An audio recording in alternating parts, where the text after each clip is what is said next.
Just open up free time now for the work session followed by city council meeting live here at Grand Haven City Hall. Let's go to the podium and there's Gary Michaela. I call to order this Grand Haven City Council special work session, and it is special. It's the last work session of the month and the last work session before Christmas. And it is traditionally the week of cookies with council, so if anybody out there wants to partake in some coffee and cookies, come on down. They are here for the offering, homemade stuff. So Linda, would you call the roll, please? Manetza? Here. Bruger? Here. Scott? Here. Fritz? Ho, ho, ho, here. Caleb? I am here also. We have a couple items on our work session agenda this evening, and first one, drug-free workplace, and we're going to ask our city manager, Pat McGinnis, to fill us in on where we're headed since our last election. Well, the November election.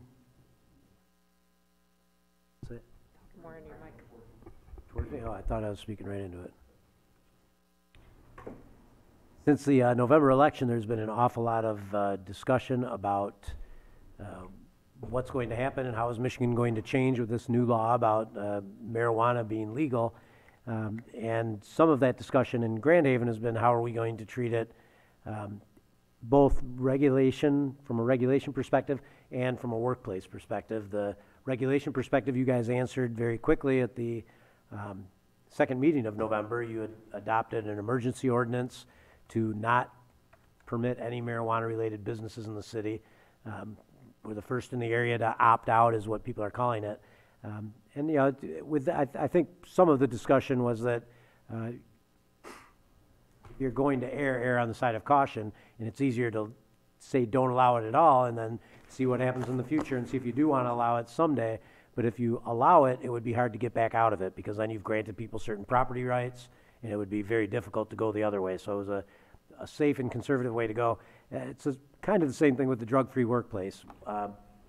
We probably don't want to rush into this thing and look for areas to have a dust-up with anybody. I think to maintain our current drug-free workplace policy, which says the city of Grand Haven does not allow anybody to use, possess, carry, be under the influence of any kind of drug at all while you're working. And same thing with alcohol. We're an alcohol-free workplace. You're not to be using alcohol or having alcohol in the workplace. And it's very clear. It's in our personnel policy, and it doesn't show up. The union contracts are somewhat silent on it. In the police contract, there is an appendix about a drug-free workplace. But in either case, it does reference that anything not covered here or not clear here defers back to the city personnel policy, which is very clear about it being a drug-free workplace. I'm proposing to insert a new line into our drug-free workplace policy that in your packet tonight, I put that in italics. It says the passage of Proposal 18-1 in November of 2018 does not change the city's prohibition on drug use in the workplace. Just because it's legal now doesn't mean you can bring a bag with you to work, or you can smoke or ingest edibles or anything having to do with this particular drug.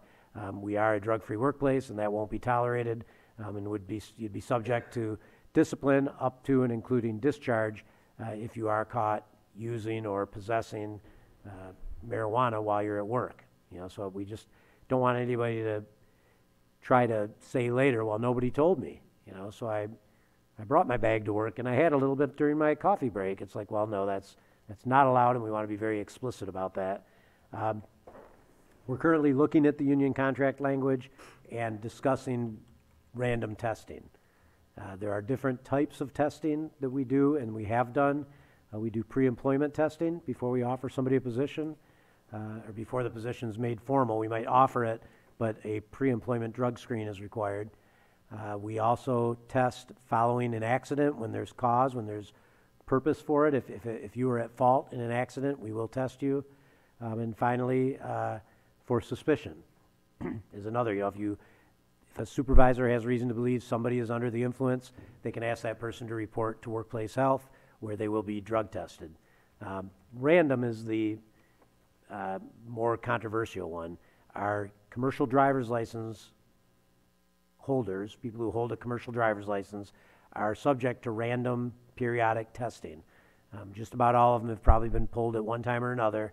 We get a list of those that their lucky number got drawn, and they have to go be tested. And we don't tell them ahead of time, of course. That would somewhat defeat the purpose. It's supposed to be a surprise. And so when they report for work, they're told before you can start today, you need to go out to Workplace Health and give a sample. And it's either a drug and alcohol screen, an alcohol screen, or a drug screen. We mix those up too. And those are all, again, it's Federal Highway Administration or Federal Transportation Administration rules. So all of our harbor transit drivers and dispatchers and all of our snowplow drivers, just about everybody that works at the garage is subject to the CDL testing. Other employees are not subject to random testing. And that's something that is, I guess, open for discussion tonight, and I'm looking for your feedback on that. Again, my feeling is that our labor unions would likely not agree that we can do random testing of all their employees without suspicion. So if we do decide to go that way, we would likely be facing a battle, probably a grievance or two, and I'm not sure how that would come out. You can't predict those things. But in the case of our public safety union, they do have binding arbitration, so we may be subject to that. And just like with the regulatory side of things, I like to kind of wait and see how things shake out rather than, I don't want to be the test case. I don't want Grand Rapids to be or Grand Haven to be the case that goes through and tests some of these theories now that there's new legislation in place. So I guess I'd look to City Council if you have an inclination to offer staff any direction here.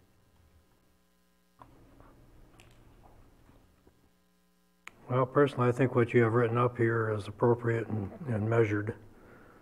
When we talk about safety-sensitive tasks being subject to testing, that's both common sense and typical in industry and typical many places. Whereas random testing of the entire workforce, I think that's an overreach. But I think the way you present it here and what you want to insert in the owner's manual makes perfect sense. So, yeah, forewarned is appropriate and not overreacting or inserting emotional reactions into our actions. I think we need to be cautious. So I like what you've got here. I'd like to see random drug testing. I think, I've talked to several people, and I haven't heard anybody that said that they weren't from the public, and not from employees, but some retired city employees, but and some retired police officers. But everybody I talked to thought it was a good idea, and I think it's a good idea too. If private industry makes their employees do private drug testing, and they're the people that pay the wages for city employees, and if they have to do it, I don't know why we wouldn't have to do it either. So I think we should be doing it, and I'm all in favor of it. As far as negotiating, I don't know what our management rights are in the contracts, and if we have the right to do that or not. I guess that would have to be looked at. But I'm fully in favor of random drug testing, and I think, we say we're a drug-free workplace, but yet we're not proving we are. I don't think that's, you can claim wherever you want to, but unless you test for it, you don't really know. So I'm in favor of random drug testing.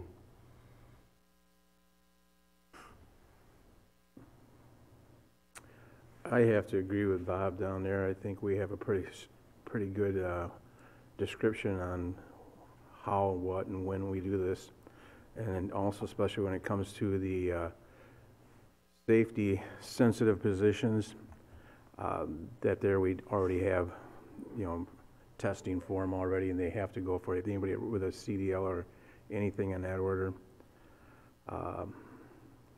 And I don't think what you have there, Pat, I think what you put, just a little addition to it, just reminds people knowing that just because the law has been changed a little bit, that we still are going to be enforcing what we have. So I'm satisfied with all the wording and the way you've set it up, and also the subjects that we have here far as testing and for drugs and whatever else we have going on in here with our contracts and everything else that we have. So I think we do a good job. We cover it all and making sure that a good example is, especially Public Works, I think almost all of them have CDLs anyway, so, and they're on the road and they're out in the public. I think we're good. I just like that little addition that you did, Pat, so thank you. Well, when this first came to my attention, as far as Public Works Department and general employees of the city, I was in particular concerned about the Public Works Department and operating heavy equipment and machinery while under the influence of any drug, more recently with the passage of Proposal 18-1, marijuana. And so the idea of a random drug test seemed appealing to me in the offset, or in at the initial stage.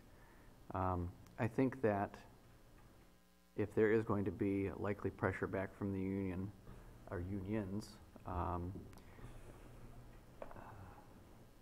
and the potential for a lawsuit, that could be a protracted event, costing taxpayers money, I'd rather approach this with the unions at the time of labor negotiations, if that's an opportunity, or whatever our negotiations are with different unions, as we do those every 2-3 years.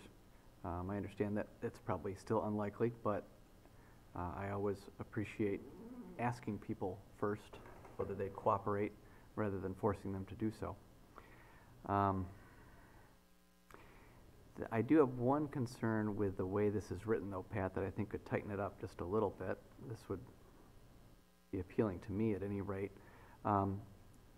Just prior to the underlined section in the drug-free workplace statement, it says, and I'll just read it, please note that nothing in the Michigan Medical Marijuana Act requires an employer to accommodate the ingestion of marijuana in any workplace, and this is the key part, or any employee working while under the influence of marijuana.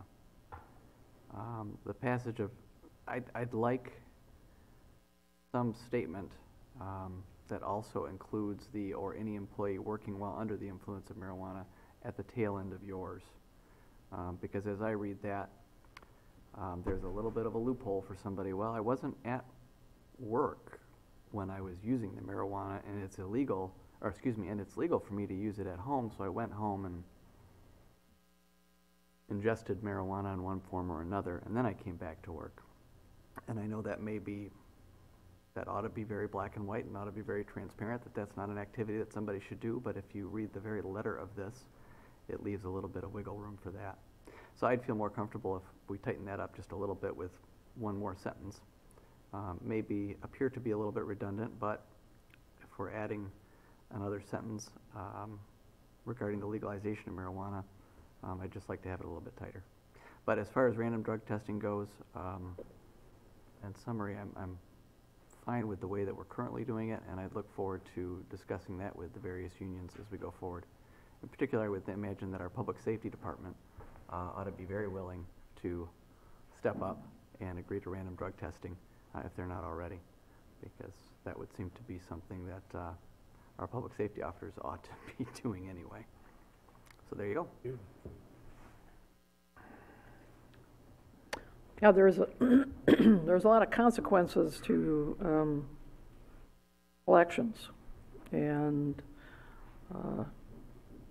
some of these things present challenges that ordinarily wouldn't exist. So if we don't, like our public safety isn't mandated to test, which is kind of interesting, since they are the enforcers. Or now lack of enforcers, depending on what it is that you're enforcing. And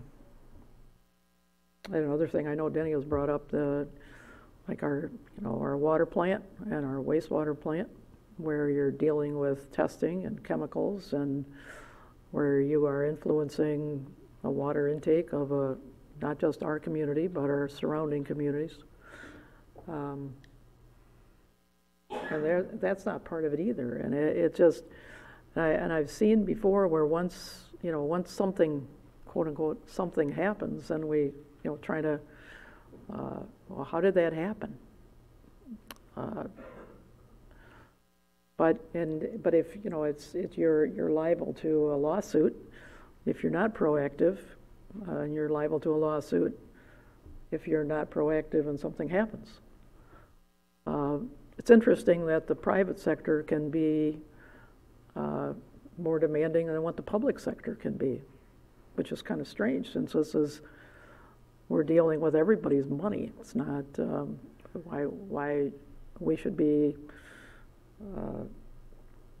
treated differently. I don't quite understand that.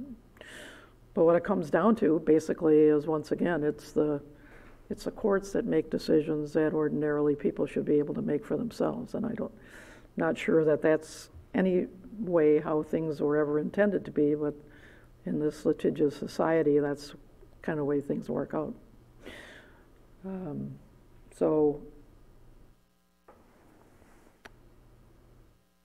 kind of where we are, I think, between going on to uncharted territory. Don't quite know where we're headed or how to deal with this. You don't even know the problems that you're going to come into because it's such a new set of circumstances. So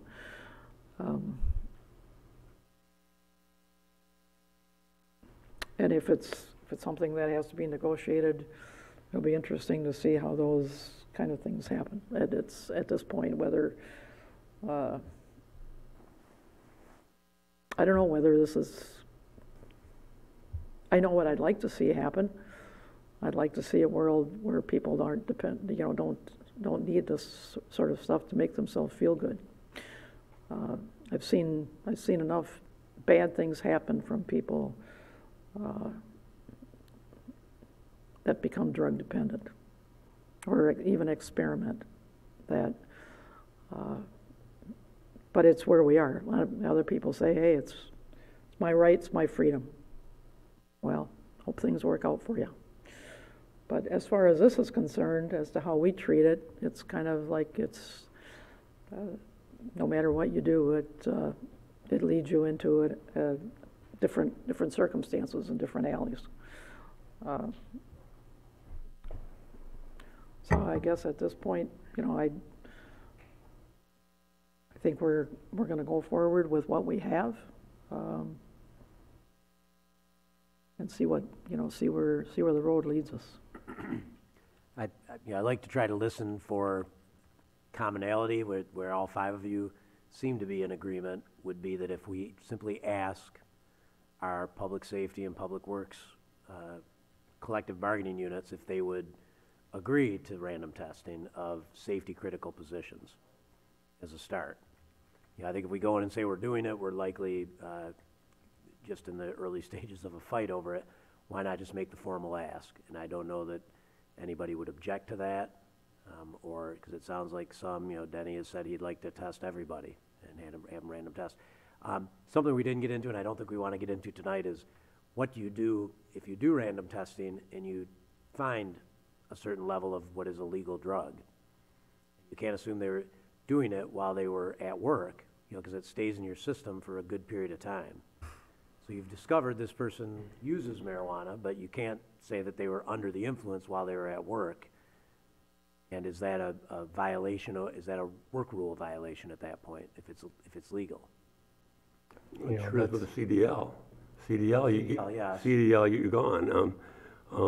I don't, and we claim we're a drug-free workplace. How can you claim you're a drug-free workplace if people are coming to work with it in their system? We can't be then, can we?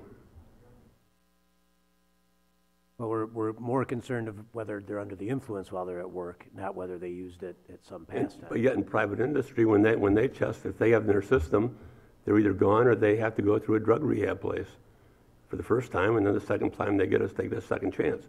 But with CDLs, you don't, of course. I mean, I understand that, but with that's how it works in private industry. Why are they any better than we are? Or we're any better than they are? I don't understand that. I think the people that support us, that pay the taxes, to pay our wages are drug tested, but yet we're not. It doesn't make any sense to me, Pat. Danny, I've been in private industry my entire career. I've never been subject to random drug testing. And I've had a number of jobs in private industry. I've never had such a job.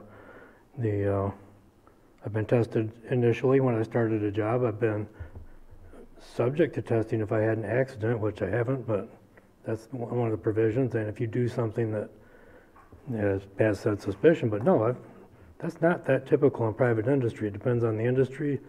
We talk about safety-sensitive positions here. That's entirely appropriate, and as far as I could tell, that's already something we're capable of doing, safety-sensitive, whether it's public works, public safety, CDL, or such.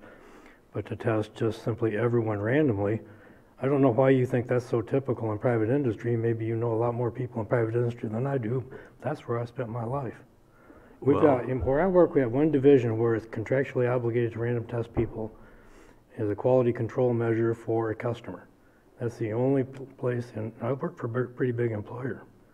Now, what the point I'd like to make, and Pat touched on it here, and it's one of those big holes in Prop 1, which wasn't answered, should have been, probably will be someday, and that is that you talk about working under the influence, coming to work under the influence. If you had a drink before you came to work, and your blood alcohol level was below a threshold, and you were tested for that, and you're below that threshold, what would be the consequence? Probably none. If you, and alcohol is a legal drug, as is now marijuana.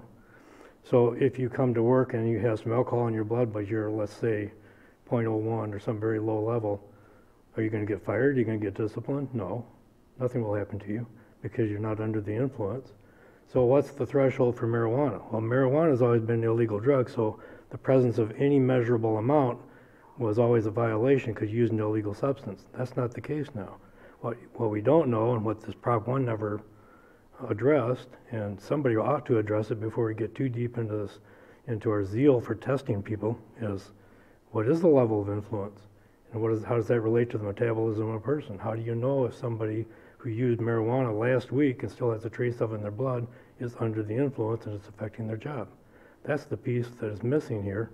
And that's the piece, if we jump into testing everyone and start firing people who have used marijuana legally at some point and we're not obviously under the influence, we're going to have to prove that that has something to do with their job. So let's be cautious about this and make sure we know what we're doing before we jump into this. I know that you're offended by the fact that marijuana is legalized. That's beside the point. What the point here is, are people under the influence, come to work under the influence, used it, and have too much in their system, and how do you know what that is? We don't have that number. We don't have any way of knowing it. We don't need that number because zero tolerance, just like CDLs do. Why should we have to tolerate it? So if somebody has a drink and has a trace of alcohol in their blood, and you test them, then that's enough to have them fired under CDL? It's enough to discipline them. I didn't say fire them right first time. Or discipline them. Because you could have alcohol in your system for some period of time too, and you're not under the influence.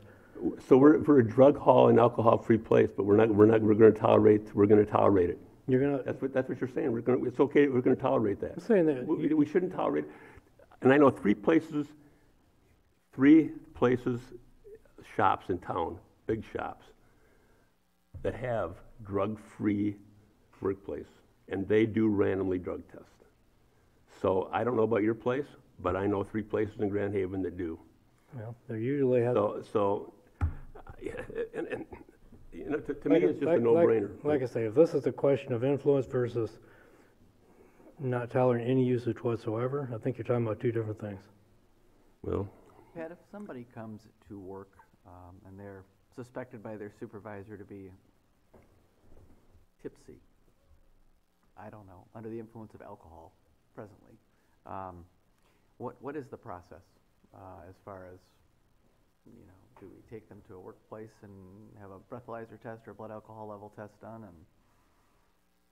and if it's discovered that, as in Bob's example, that there's a trace amount of alcohol, it's 0.01, I don't know how the scale works, so it, you know, may have been affecting the person, but boy, it was really low. So what do? What's our current policy as far as alcohol goes, just as a parallel? Really be a case-by-case type situation. What time of day was it? You know, was it something that they were first thing in the morning on a Friday morning and they smelled And so they say, well, yeah, I was out late last night, and there's still some left in my system, I'm hungover.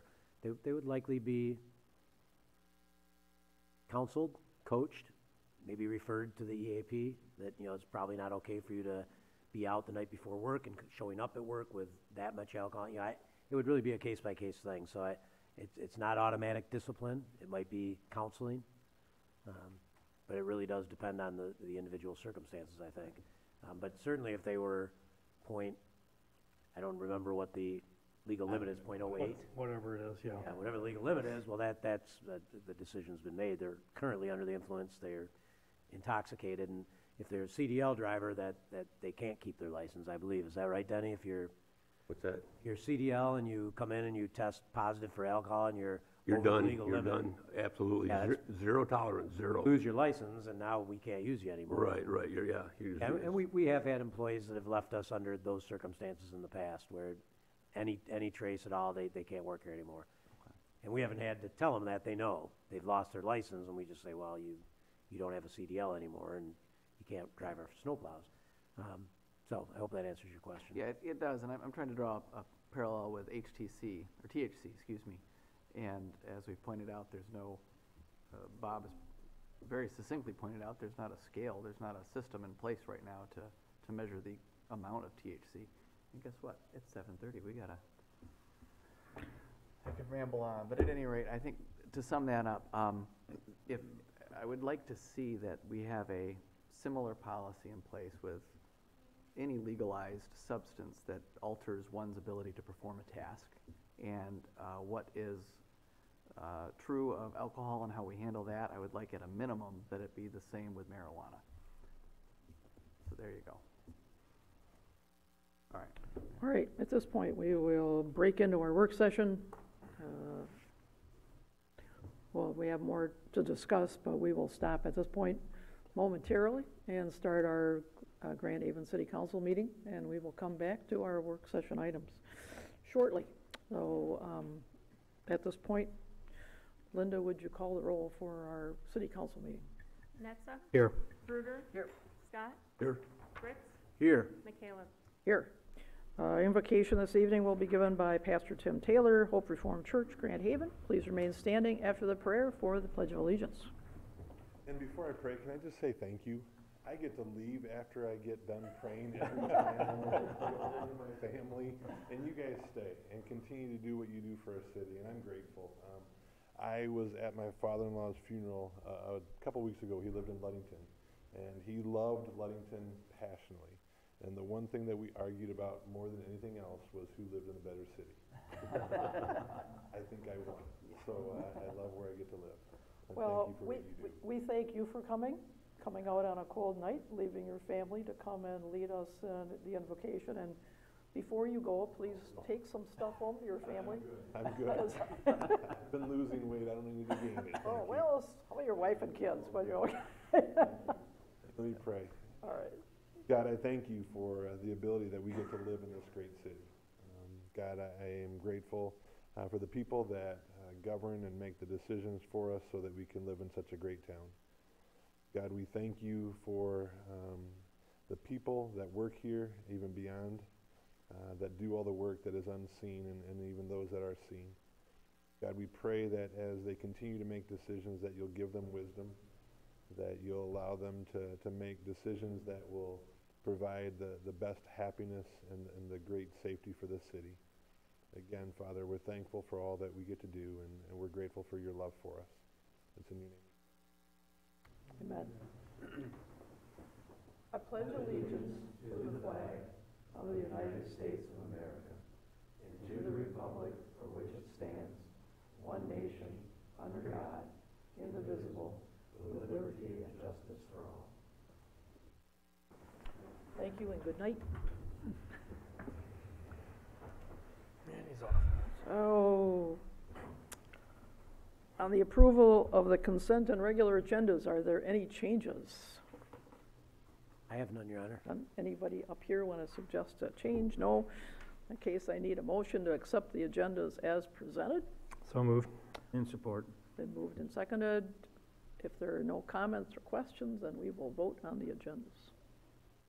Manetza, Yes. Bruger, Yes. Scott, Yes? Fritz, Yes. Michaela. Yes. General business, call the audience. This is one of two opportunities to address council on anything you may have on your mind. So at this point, if you would like to come up to the microphone, tell us who you are and where you live. And if nobody does that, we will move along to, I don't want to give anybody, pass up the opportunity. But if not, okay, everybody's looking around at everybody else. So we will get back to our work session argument. About discussion. Oh, yeah, we don't argue, we just discuss. Good discussion. No, it is a good discussion, and and this is a problem of, there's just too many unanswered questions at this point. And the testing is not foolproof, and there's a lot of things that we don't know. And so it's hard to put something into writing when there are so many questions left unanswered regarding the question of recreational marijuana and how it affects the workplace. And how do you test, and how long does it stay in your system? What's the effect, the long-term, short-term effect on your ability to do your job? And those are questions I think we're going to be seeing implications of in the days ahead. If we don't have a general willingness on council to step forward to say, well, we definitely want to go in one direction, then yes, we're going to go in the direction that we are at, or to know what we know. But I think one of the things that we do, would do, is that if somebody does have an issue, the inclination would be to try to help that person rather than to terminate. So I do think that is something that we try to do. So I don't know, Pat, if you want to weigh in on that at all.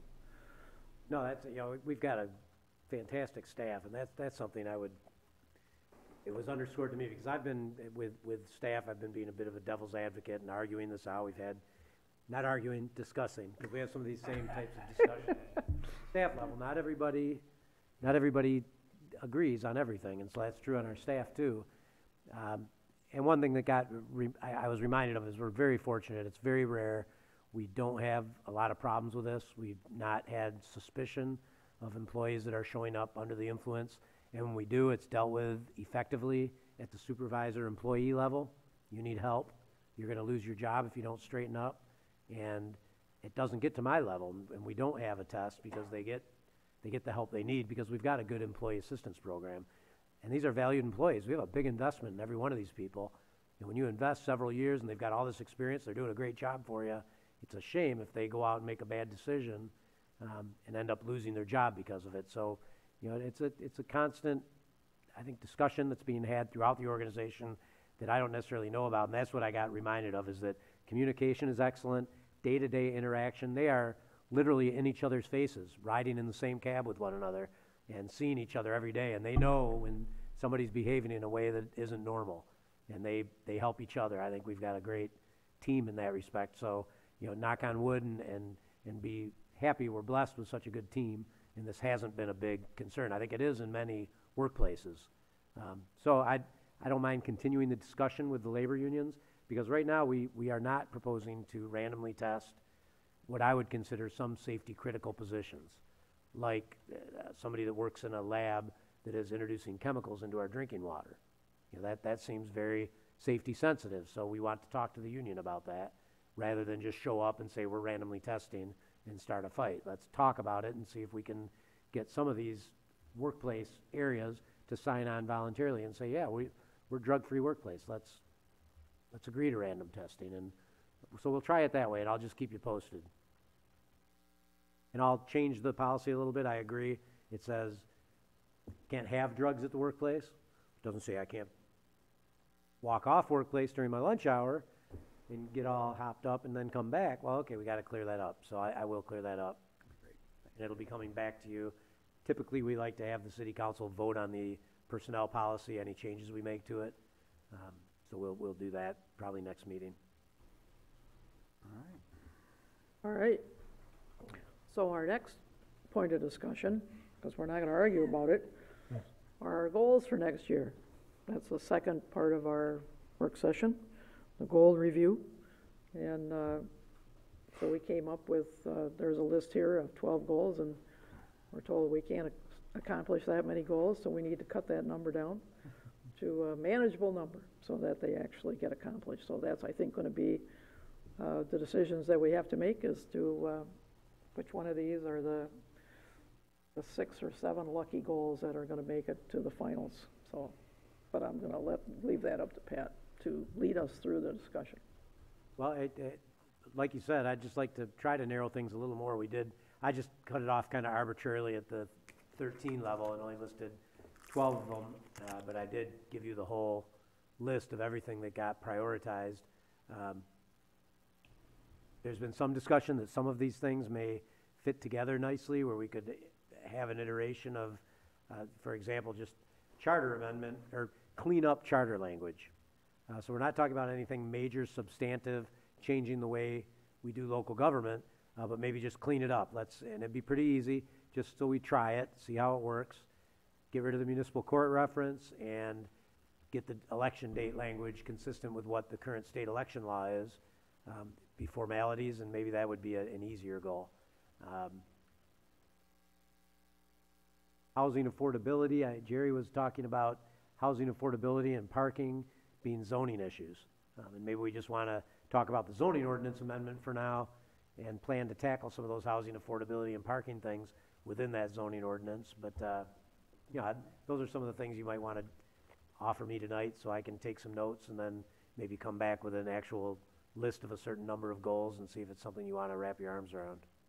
Yeah, that was my, when I looked at our original list, I thought, well, rather than choose, this charter amendment or that charter amendment, if we had one goal of charter amendments and then put subcategories under that and have that be one, so that we can start, tackling some of these items that instead of rewriting the whole charter, to fix some of these things that are obviously outdated. And this doesn't, it's not going to take a lot of discussion or a lot of work. These things are pretty, straightforward, and I don't even, if they need to be a goal, I think it's just something that we should do. So I didn't count that as one of my goals. And as far, and that, like Pat mentioned, I thought that, if we do some zoning, not a whole rewrite of the zoning ordinance, but do some amendments, that would cover some of the, many of the things that we want to do with affordable housing would fall under that, as would parking. And I think there was even one other thing in there that I thought all those things would kind of go, well, that thing and the zoning ordinance amendment thing, those two things would fall under that. So I kind of grouped those together as one category rather than 3 categories. But that was, everybody has their own way of looking at these things, and so other things that were like a balanced budget and fiscal responsibility. But that is kind of just the way we live, so I didn't, it's not that I didn't give those high importance, it's just part of our way of life, so I didn't give those high numbers. So that's the way I looked at our list, and that's the way, my groupings came out, so. But, everybody's got their own way of kind of categorizing a large list of items, so. Mm-hmm. If anybody else wants to weigh in, that's my thinking. Well, I don't disagree on the zoning ordinance amendments, because I think the original push for that came out of a lot of the housing affordability, plus a lot of cleanup language in the ordinance. And that's to be expected of a zoning ordinance. You clean it up from time to time with amendments. My question frequently since this first card come up was, is it a rewrite or an amendment? Because a rewrite's such a huge job, but the amendment to accomplish specific goals is not as huge a job. And so I would have thought that if your amendment process were to address the affordability, the possibly some parking requirements and What was the other one? Anyway, you have specific things that you think fit into the zoning amendment, maybe you make that a heading and then those things under it, but those are specific things you're trying to accomplish. Right. And that kind of makes sense, whereas the rewrite concept is so broad and such a large job. I think maybe focusing it on certain amendments and certain goals within those amendments does make sense. And, you know, I've always looked at goals as they ought to be broad, they ought to be high level, they ought to get away from the pet projects and the specific things that people think are cool ideas and be at a higher level and then allow staff some room to flesh those things out. So the zoning ordinance amendments and with specific things in mind, I think that makes a pretty good way to summarize a goal. The infrastructure millage election, something we talked about a whole bunch. The snow melt energy sources, a recent topic of a lot of discussion. There again, I think housing affordability can be kind of folded into the zoning work. Not that it needs to lose its identity as an important goal by itself, but so much of it depends on, so much of what we can do about it depends on the zoning. Right, So that's there again, I think that's a fit. right, my thinking. Needless to say, I've never been in favor of the Harbor Island campground, nor am I now, for a variety of reasons that I've stated many times over the years. But a lot of these other things they range from specific projects to, in some cases, a little bit higher level. So I'd like to see us couch our goals in terms of high-level concepts and things that we can look to staff to come up with the specifics. There was a time when our goals tended to look like that, and they've become more and more long lists of projects. So, not sure that's a really good move for goals.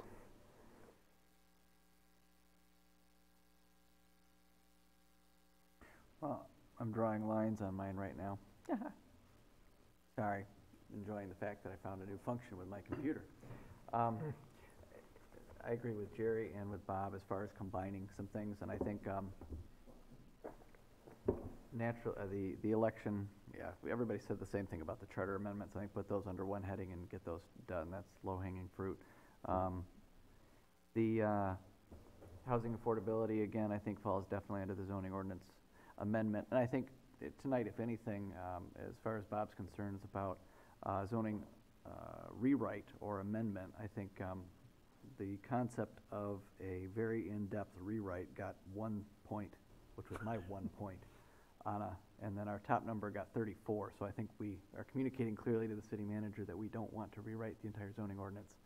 We want to keep it as a more streamlined process with the focus on housing affordability and a number of other things that you mentioned that need to be cleaned up.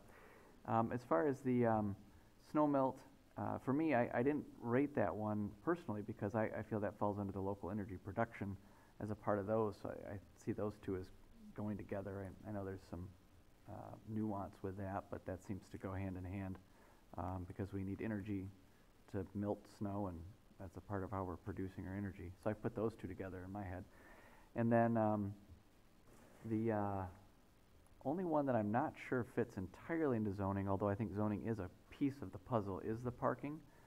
I think there are some things that we can do through zoning to address parking in general in the downtown area, which is what we're talking about. But I don't think that'll solve the parking challenges that we have. But if there's agreement that that falls under zoning amongst everybody else here, then I think there are some steps we can at least take in the zoning side of things to address parking. Trying to think here if there's anything else. Now, and then balanced budget for me, that's I want to call that a throwaway. I think that's a given every year for me personally, so that didn't make my list. I may have another thought on that, but for now I'll pass the mic, so to speak. Hot to Mike. Oh, there you go. Oh, there you go. I don't want to keep repeating everybody else the same, but I have to agree with everybody putting them together, especially with the zoning ordinance amendment and putting them all together like that. I think that is probably the better to go.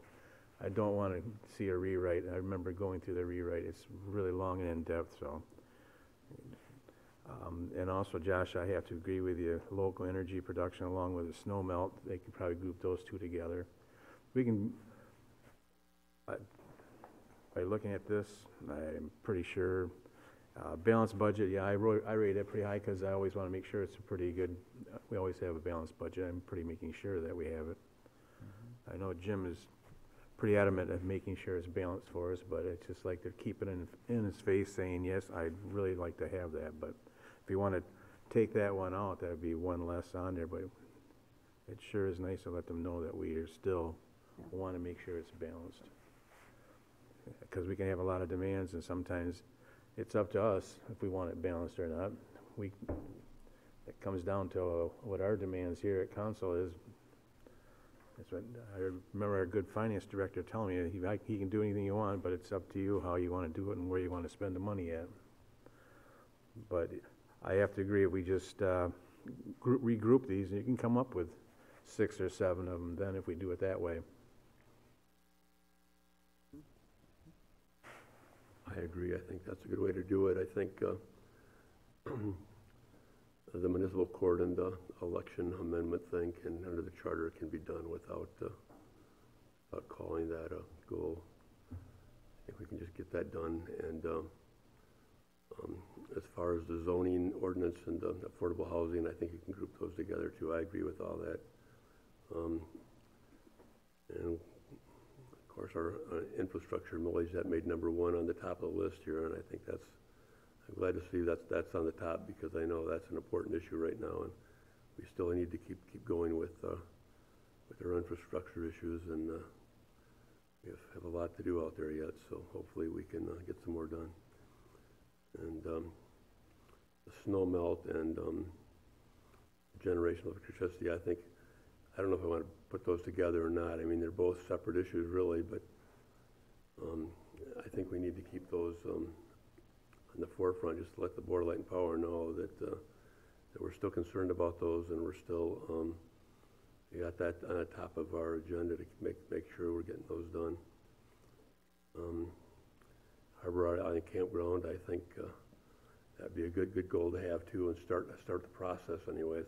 Not that we can get it all done this year, but at least we can start the process and find out some grants or whatever we can get to get that thing going.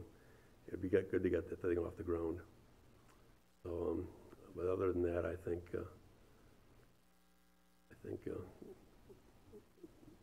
by putting some of these together and getting a few of those off the list would be good. Again, like balanced budget, that's something like you said, Mike, we do.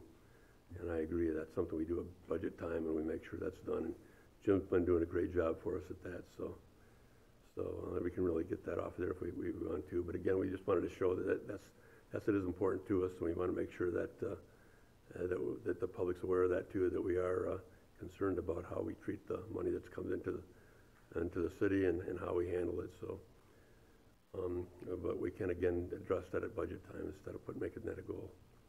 So I'm okay with that. So if we put the 2 energy things, I don't want to, because to me they're separate, because I think our snow melt is going to be separate from local energy production, from what I understand to this point. It would not be nice if they weren't, if we could capture that, the waste heat from whatever is the generation. But the thing is that we're going to need energy production for the snow melt before we build a new energy production plant. So that so it's kind of separate, but kind of under energy. But if we put them all, if we put energy things together and then draw a line after Washington Square, that's 7. I don't know if, Pat, you think that's a realistic Yes, place to go? Okay. I do. And I can put it together in such a way and have it on your next agenda. Of course, that puts the Harbor Island Campground in there, Bob. Yeah, I'll be voting no. You want to delete that? Okay. Does everybody get one veto? Is that? Well, and this last time this made the list was in March of 2014. I voted no then. Right. I will again, Okay. because I'm So- strenuously opposed to this one. Okay.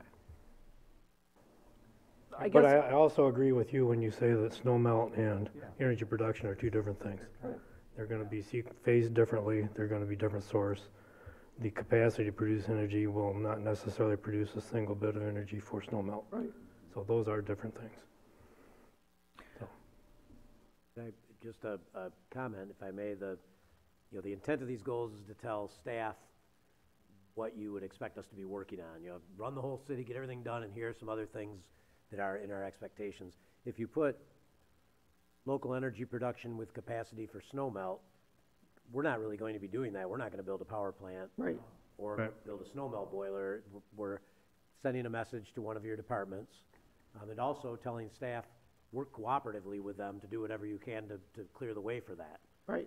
And we've already had some of those discussions. Dave's talked to me about some of the grants they're gonna look into and some of the redevelopment efforts that they wanna do out there because they've got some environmental issues and they'll need us to work with them. So you include those two things, even if it's in the same goal, just to save numbers. It's not like they're two different things I'm gonna be working on at different times or you're gonna be voting on frequently. So I think they would, in the interest of keeping the number of goals smaller, just putting it out there and it sends a message to your Board of Light and Power that you're on board and you've directed your staff to work cooperatively and help advance those things that they're already saying they're gonna be working on. I just think there's a greater immediacy to the snow melt. Yeah. The Right. energy production is not really in our hands, although it's something that we want to be on top of. But you're going to need a snow melt system next year. 2020. So the one concern I have with drawing a line after whatever number it is, 8. so we talked 8, is that parking doesn't make it on the list. Well, parking's under Or is that zoning. Kind considered ordinance. under zoning? of rolling that into Yeah. zoning, I Okay. think. All right. And And I'm good. to address that, it's not like I Yeah. drop it. You guys Yeah. approved a parking study last year and said, work on these things. So it's one of those goals we've had in the past year. It's, we still keep working on it. It's just not a new thing and, it's not gonna go away. Because you've already adopted that parking study. And as we know, some of those things that are pointed out in the parking study are going to be quite an effort to make any progress on. And, we're gonna keep working on it and discussing it. Good, yeah, thank you, Pat. I just phrased that as I did, just because you had said, we're telling you what to focus on this year. And when parking didn't make the study, I was afraid we were telling you not to focus on that, but It's already you. in there. you've made it clear, and as Bob talked about zoning too. All right. I just think some year we ought to just say, our goal is to finish old goals. We don't need new ones. Well, and I do have a question, and I know nobody is Karnak and has a crystal ball, but You know what that is, Ashley? No, she wouldn't have a clue. Karnak, look it up. Karnak the Magnificent. Gotta get the envelope and hold it to your head. Right, like this? You need the turban, Or stored in a mayonnaise jar. Here, this is as close as I get. All right. This is as close as I get. Here we go. And the answer is? I think it's a generation thing. My question is, in the interest of having a 5-0 vote, what's the likelihood of the Harbor Island campground actually making it to reality this year? And I'm in favor of it. I just, also, I'd like to have everybody be in agreement. I would think it would be a big success if we were able to acquire that property by the DPW garage and Right. start turning it into, if we can just get that property on Harbor Island cleared off, what you do with it, I think it's clear from city council, you don't want to use it as a yard to lay down Right, brush and absolutely. old steel from other projects, which is what we've been doing.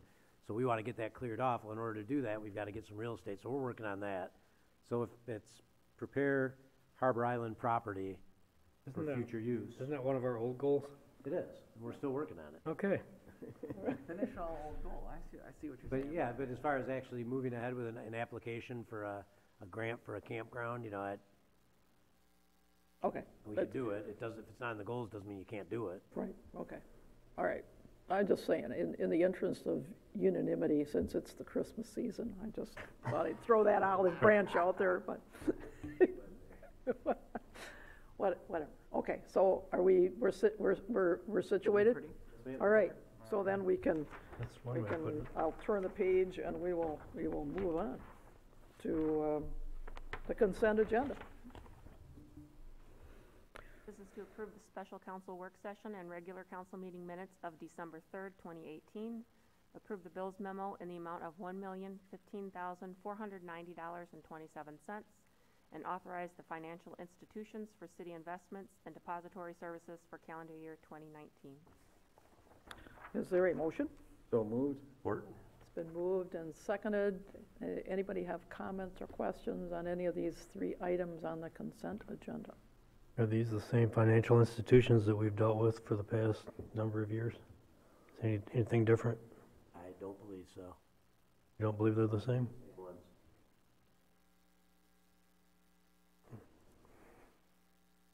They're all the same.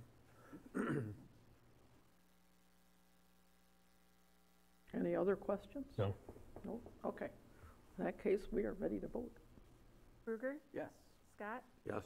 Fritz, Yes. Manetza, Yes. and Caleb. Yes. All right. And we have our first item under new business. First item is to accept a proposal from Riedeveld Hafner for annual audit work for the years ending June 30th, 2019 through June 30th, 2023 for the City of Grand Haven, Grand Haven Board of Light and Power, Harbor Transit Multimodal Transportation Authority, Grand Haven Spring Lake Sewer Authority, and North Ottawa Water System. The administration recommends approval. Is there a motion? So moved? Second? It's been moved and seconded. We want Jim to come and tell us why we want to rehire these Riedeveld Hafner.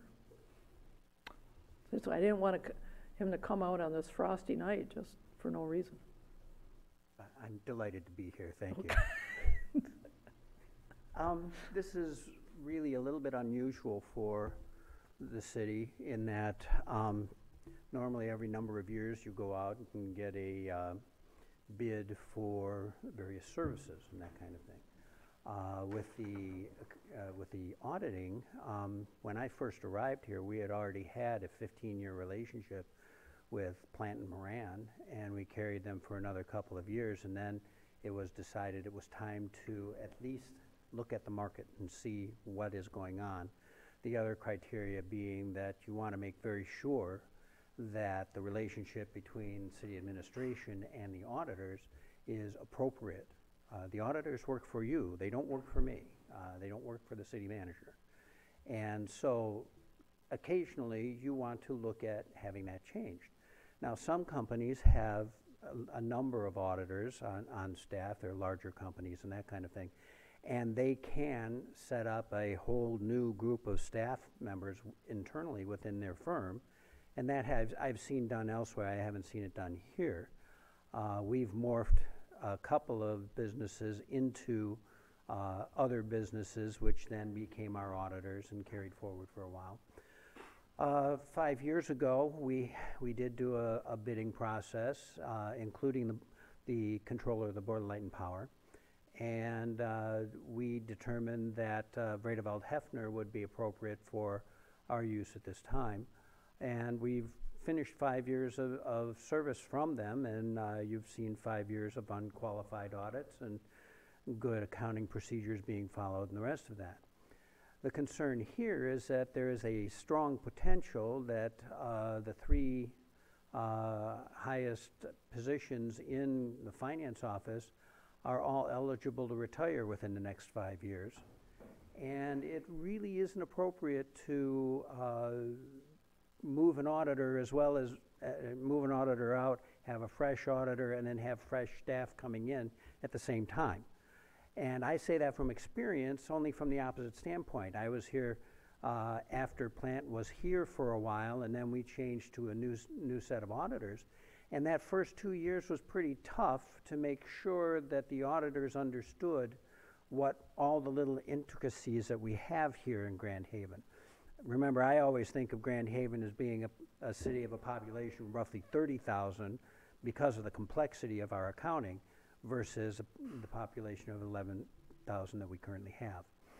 So that being the case, I'm concerned that we keep a measure of stability within the finance operation. Both we have auditors that are knowledgeable of what we're doing and where we're going and this kind of thing. And then as those positions retire out and new people come in, there can be a working relationship of, oh, by the way, you need to remember this, you gotta do that part, don't forget over here, and that kind of thing. And so, to me, it makes a great benefit to have very competent, a very competent firm, quality firm, continue with us for 5 years to keep that stability in the financial operations that you want. I think that's good planning. So, I agree, and I think that this firm has done a good job for us. It's a small firm, and we have the same people come, and I think they've been happy with us. We've been happy with them. So, I think this is, like I say, a good plan for the future for stability. So, anybody else wants to weigh in? I can appreciate the importance of sometimes having a fresh set of eyes, looking at things a different way. But probably this isn't the ideal time for that, so I'm supportive of what you've got here. Plus, I think it's a practical decision rather than breaking someone new.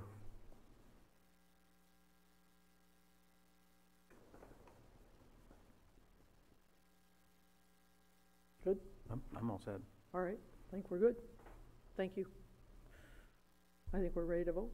Yes, Pat? I was just going to credit Jim. He's gone about this very methodically, and each of those boards that he referenced, he talked to them about it, and they all endorsed the prospect of moving, or of sticking with Vriedeveld Hafner, which I think is the way he presented it was clearly that he was interested if any of them had an issue with it, and some did. Some asked some tough questions, but he defended it gracefully, and everybody agreed. BLP, Harbor Transit, Sewer Authority, and the water system all said, yeah, this is a good plan. So credit to Jim and his patience. We do a lot of these meetings. All right. Gray hair comes from.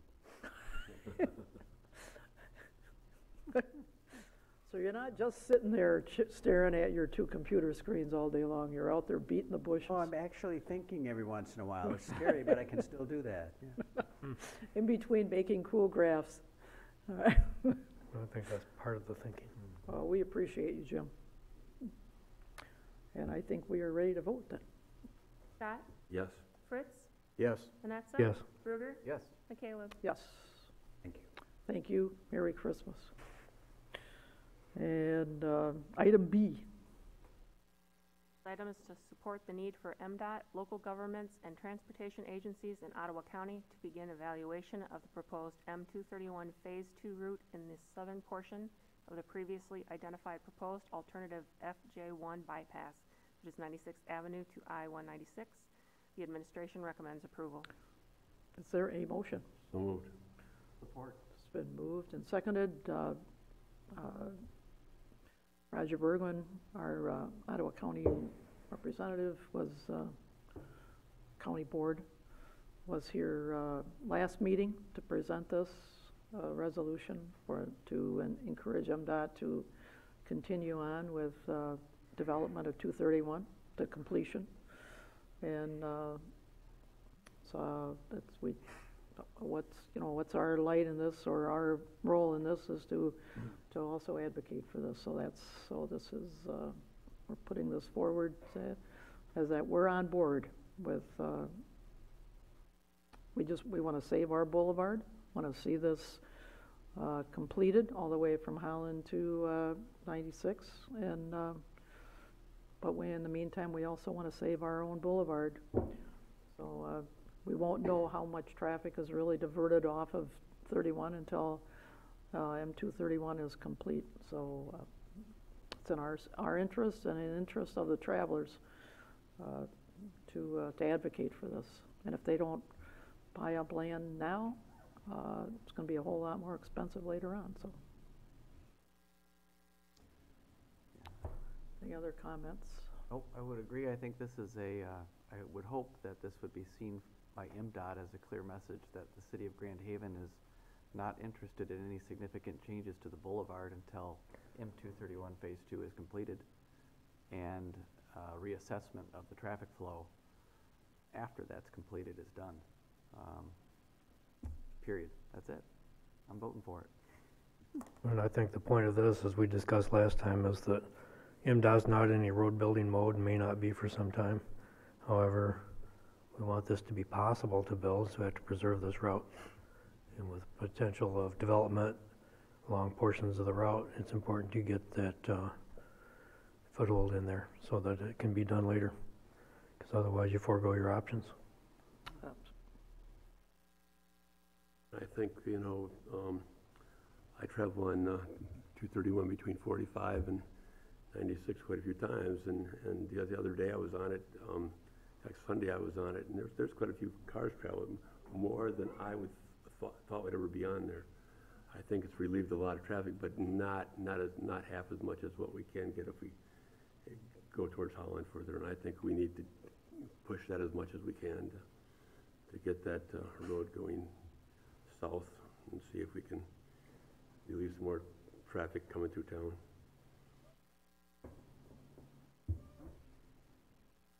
I'm all set. All right. No arguments on this one? Let them know, just gotta let them know that we still are interested in getting it finished, that's all. Absolutely. We're ready to vote. Fritz? Yes. Manetza? Yes. Bruegger? Yes. Scott? Yes. Michaela? Yes. All right, on to report by city council. Who wants to start? Mine's quick. I want to say Merry Christmas to everyone. Thank you. Mine will be a little longer. Okay. I want to wish everybody a Merry Christmas and a Happy New Year.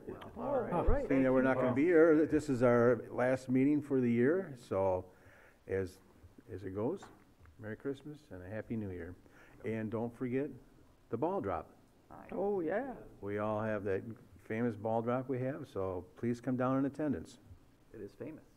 It's famous. Anchor drop. Wow, who knows what it might be this year? Oh, It not could the be anchor some- drop? Who knows? They might change. Come out and see. Ooh, Come out and see what they're dropping. the mystery Let's see what the continues. droppings are. What kind of drop is it? I'm not gonna go there, Bob. Okay. Maybe I might be up there, huh?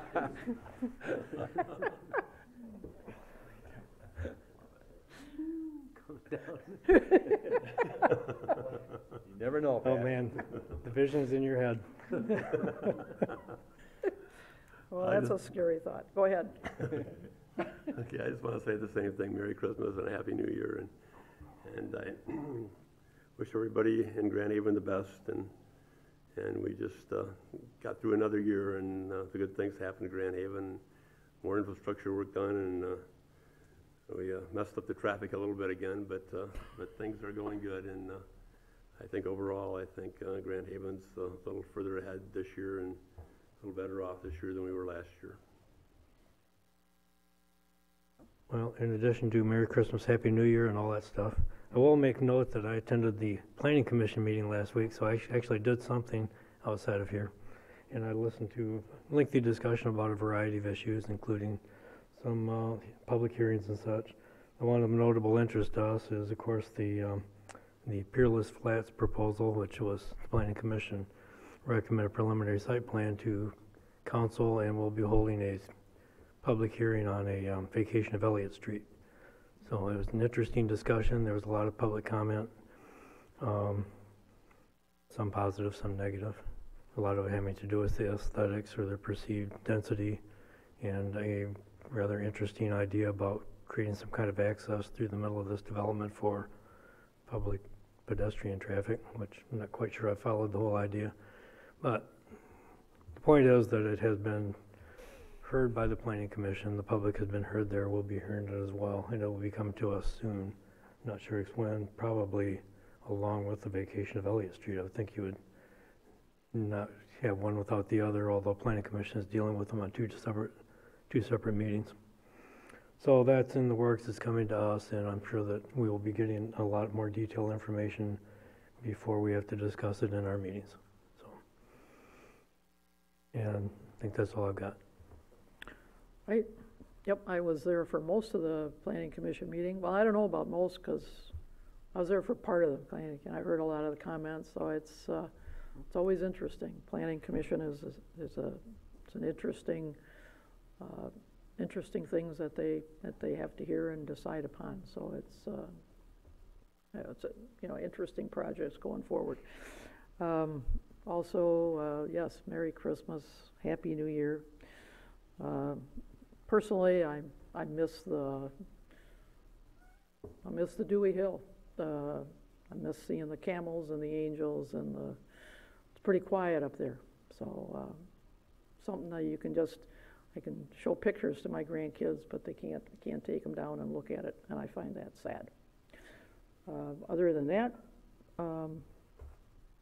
it's been a good year, and hope everybody has a great family time with the holidays coming up. Merry Christmas. And so we are to the city manager's report. Boy, what a party pooper I am to actually have an item to discuss yet. I'm sorry. But the DDA had a bit of a discussion about non-permanent food vendors, and you've talked about it a little bit here. The Coast Guard Festival, number of vendors that are non-permanent, particularly at Coast Guard Festival. That's mostly what they're focusing on or talking about at those DDA meetings.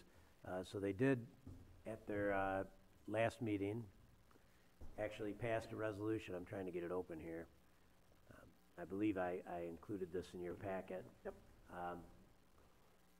To limit the number of food vendors permitted during the Coast Guard Festival. And, this is advisory boards offer their advice to City Council, and this is the advice that the DDA is choosing to offer you about there being too many food vendors, in their opinion, at the Coast Guard Festival. And they gave specific numbers, and I went ahead and listed currently what's there and what the MSDDA is talking about limiting them to. So you can look at the memo. It's somewhat self-explanatory.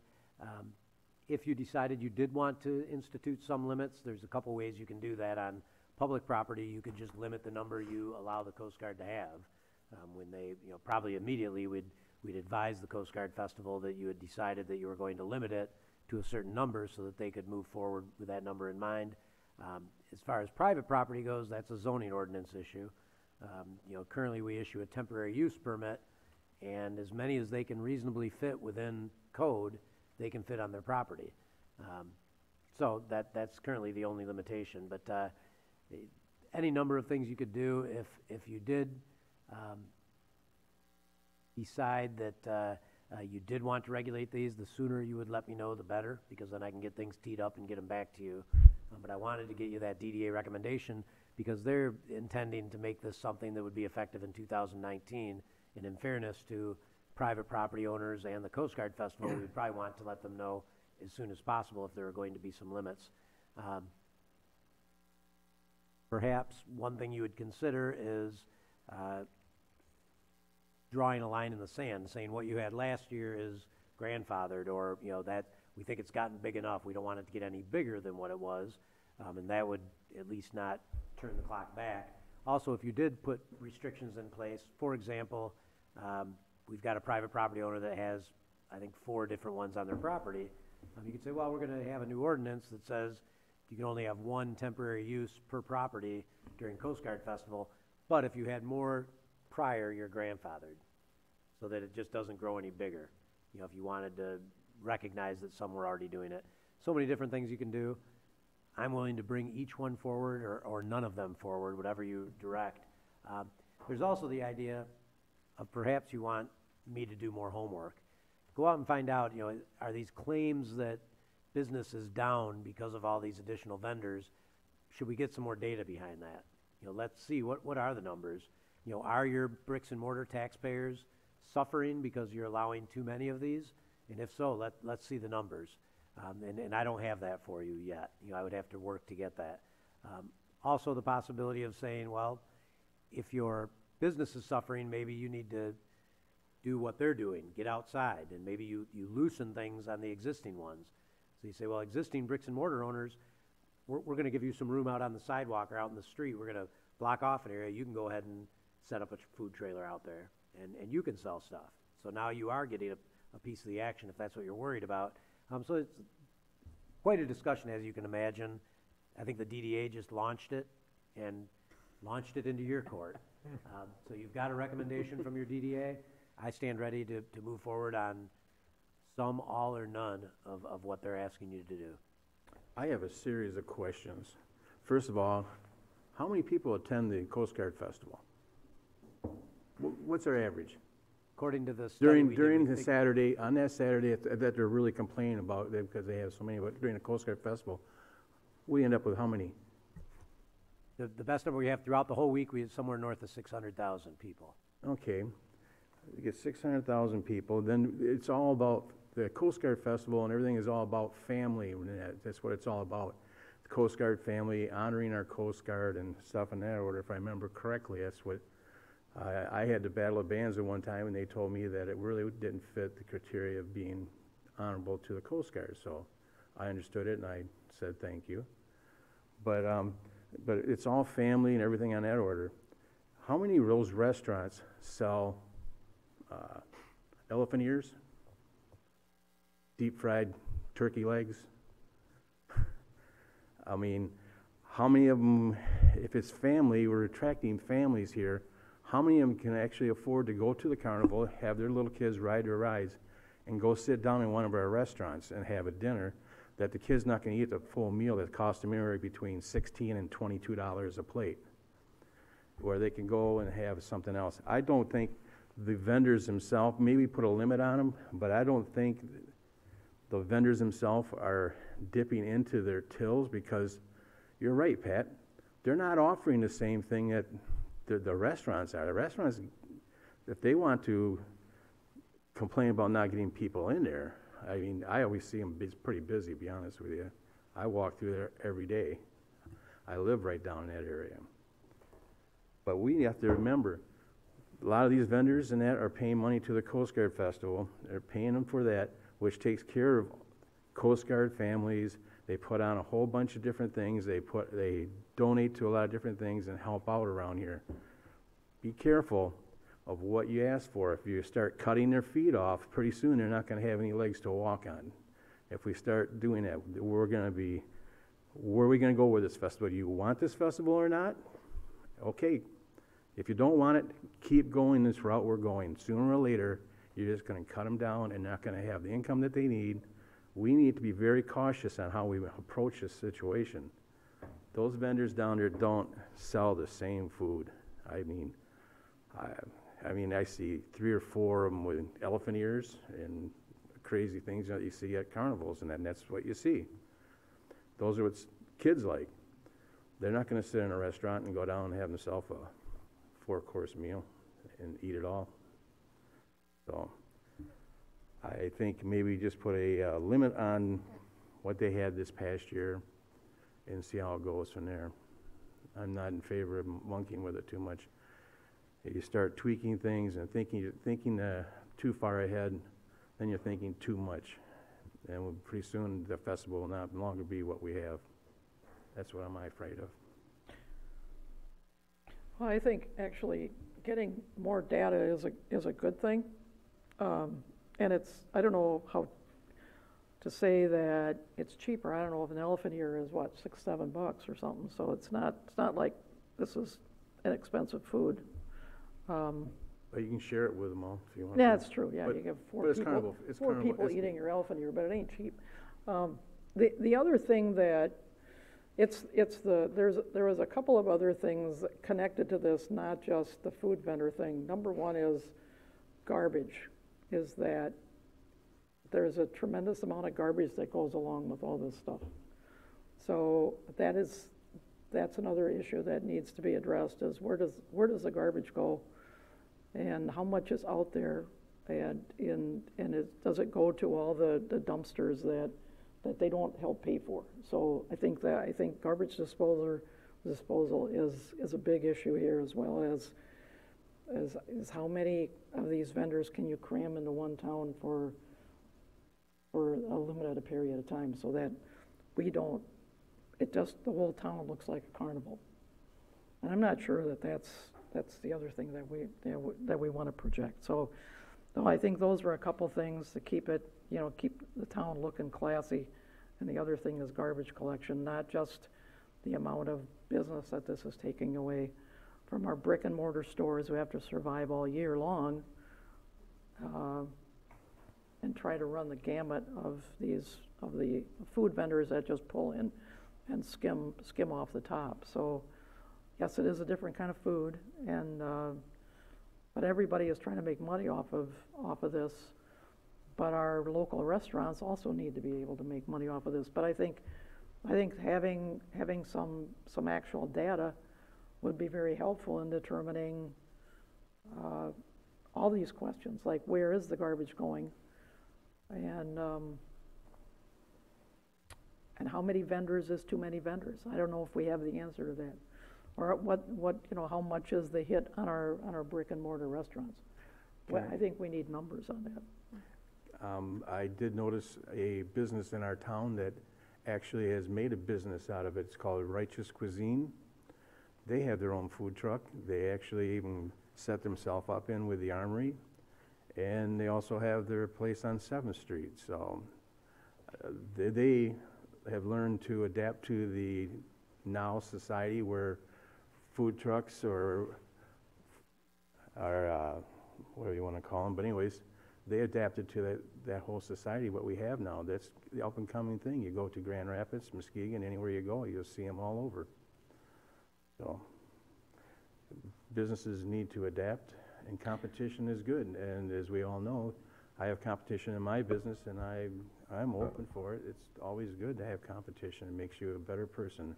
Right, Josh? You're in business. You know what it's like to be in competition. Yeah, I'd be all right if there weren't any other builders around, though. Yeah, there was no other builders, and you had them saved. I mean, that'd be just great. No, I think I see value on both sides of the argument. I think there is a happy medium somewhere between 43 and 29. The proposed, recommended from an advisory committee, a board, of a 33% reduction in 1 year is a pretty significant swap right off the top. And I'm not sure that's tenable. I think that's grounds for an argument, grounds for defense, or what do we call it, a discussion earlier today.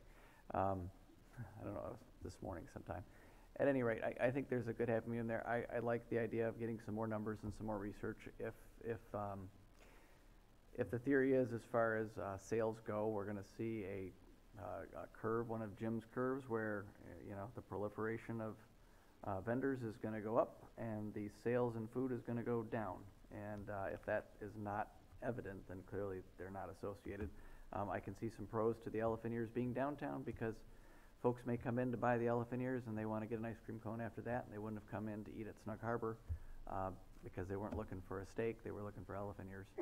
And they may swing by Matt Kite and buy a toy for the kids that also had the elephant ears, but they weren't going to go to Snug to do that. So I can see some pros and cons, and I think some more data would definitely be apropos. I will say, I do think that from a clutter perspective, whether it's garbage or just a number of them, it has gotten pretty intense on Harbor and around town with all of the vendors. So I'm not opposed to some limiting factor, but as far as protecting our businesses, that's not my initial impetus. I do want them to grow, I want them to thrive, and yeah, maybe there's a small degree of protectionism there, but just from a aesthetic appeal of the downtown area, as somebody here said, it feels like sometimes the carnival is more than just Washington Street. It's going out everywhere, and I like to be able to come downtown and not have flashing lights everywhere I go. So there you go, my 2 cents. I've seen since I retired in 2004, from what we've seen now, I see quite a few more vendors. I think they've added two to every year, at least one to every year, and I think it's gotten out of hand. I think we need to get a handle on this thing. I know the Coast Guard, the more they get in, the more money they make, but at the same time, there's getting to be too many of them, and I think we need to get them reduced. And I don't know how many more there are since I retired, but I know there's quite a few more. And so I think it's time to get a handle on this thing and see how we can reduce them. I don't know if 29 is the right number. I don't, like Josh said, that seems to be quite a reduction, but we need to do something, because it's getting out of hand, and we just can't let it keep growing and growing like it is. It's ridiculous. So I think we need to do something. I'm for a reduction right now. I don't know how big that reduction ought to be, but it needs to be definitely reduced to what it is right now. Just before Bob weighs in, I'm just curious as to if there's zero gonna be in the, are there gonna be zero in the marina parking lot? Cause if there are, I don't know where the 4 that were there last year are gonna locate. Do we have any, we don't know? Oh, That's just what was said at the DDA meeting. Okay. Oh, so we don't know there's gonna be, whether they're gonna be in the marina lot or not? Right, at the Okay. DDA meeting, it was suggested that the Coast Guard had already decided they weren't gonna put any in the marina, but I haven't heard that from Coast Guard. Again, when I retired in 2004, I think there was one vendor in that, now they've got 3 or 4 in that area now, so. I mean, this is growing all over the place. It's getting crazy. I guess I'd like to know how it's grown. Can you come up with the numbers for the past 3 or 4 years? Has it grown by 2 or 3 every year? Has it grown by 6 or 8 every year? I mean, I thought it was clear this year that there was an awful lot of them. The year before, I didn't think it was quite so much. But I tend to agree with Mike in a lot of this, that the customers of the food vendors are not the customers of the restaurants. They're different people there for a different reason. The food vendors are serving party food that you don't get every day. And so people want that. They want to be down there. They want to be down there for something special and different. And when you walk down Harbor Drive and you smell all the food being cooked, it's like, well, this is really something special. It's part of the experience of the Coast Guard Festival. There's nothing wrong with that. Are there too many? Well, that's a subjective call. Can you really relate it to lost businesses in the restaurants, or is it just the crowds are so intense that people aren't going there because there's too many people downtown? You can make that argument. Do you want fewer people downtown? Do we want the 600,000 people to turn into 100,000? Probably not. I think we ought to think long and hard about whether or not the customers of the food vendors are the same people. That would they go to the restaurants if the food vendors weren't there, or would they just find something else to do? I think that they're different. I think it's a different intent. So I'd be interested in knowing how it's grown over the past 2 or 3 years. I thought what we had last year was a lot, but not intolerable. Every year, Coast Guard seems to be pretty overwhelming, but it's only for less than 2 weeks. So does the whole town look like a big party and Coast Guard Festival? Yeah, it does. It doesn't last long, and then it's done. And then it moves on, then we're back to whatever we consider normal around here. Our summers are pretty busy all the time anyway. We don't have this intensity of food vendors all summer either. So I think having the Coast Guard defined by certain time limits and by certain activities, food vendors, certain experiences, is okay. And probably hurt some local business to a small degree. I don't know how you're going to correlate that. I think the request to cut it from 43 to 29 is awful big cut. Cutting to 43 to some other number, like maybe what we had in 2017. I don't know. Let's find out what that number is. I don't know if the Coast Guard Festival Committee's been asked what they think. I suspect they'd rather have more than less. But it wouldn't be a bad thing to ask them, how does this really impact your bottom line? Is it important to keep adding more every year? I don't think they're going to go out of business if we have fewer vendors, but I'm sure it's part of their bottom line. So well, there's another piece of data. Let's see what is really important to the Coast Guard Festival Committee. When it comes to the private property, I like the idea of if you got a Wessels property and you can fit 4 vendors on there and they meet safety codes and such, well, then let them have 4 vendors. If they can't safely accommodate that many, then find out what they can do. Limiting public property usage versus private property usage is a whole different animal. So, like I say, I think that we should be cautious about cutting this down.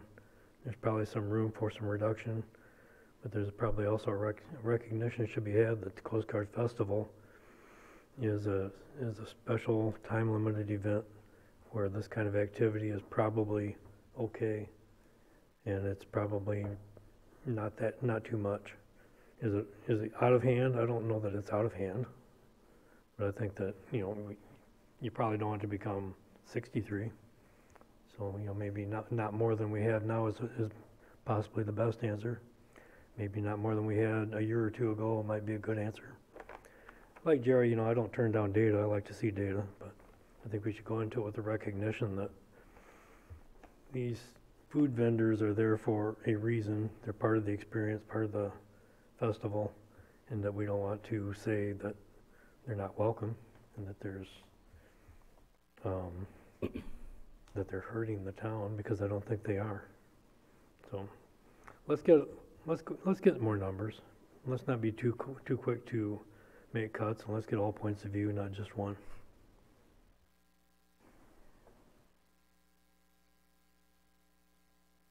Oh, thanks, Pat.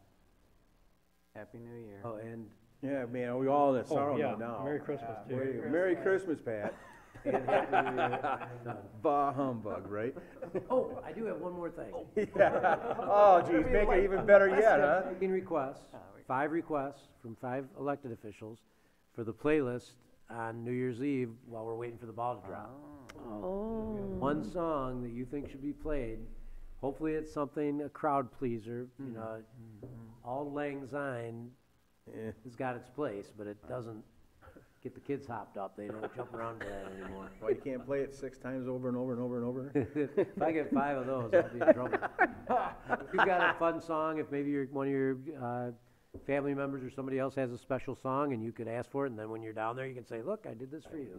So will the name of the council member be announced along with the song chosen by the council member? You know, if you guys request anonymity, I won't tell anybody who came up with these We songs. may want anonymity. I think the last one ought to be Silent Night. Silent Night. They just turn it off. We'll be sure and. I don't know of any New Year's songs. Jingle Bell Rock. Taking requests. I'll be putting the playlist All right. together probably that day, so. we got time. Okay, so we have, About 5 minutes. we before have that. time. All right. Some Pitbull. Pitbull. Boy, that's good music, yeah. Yeah, good dance music, man. How did you know what we were lowering? Well, I think that, I'm hoping for snow. Glad you are. Only on your street. Right down on the fire truck. So we don't know if it's gonna be an anchor or a, well, it's, Only 2 people know. You They're people not know? in this room right you now. know, he's not telling. Oh. Okay. Not one of them. All right. General business, call of the audience. It's the last opportunity. Last opportunity this year, last opportunity in 2018. I think they're all gonna rush up and get cookies in that. That's right. That's why they don't wanna talk right now. All right, in that case, we will adjourn until next year. Wow, that's awesome. Thanks, everybody, See you for next coming. year. See you next year. Please take some yummy.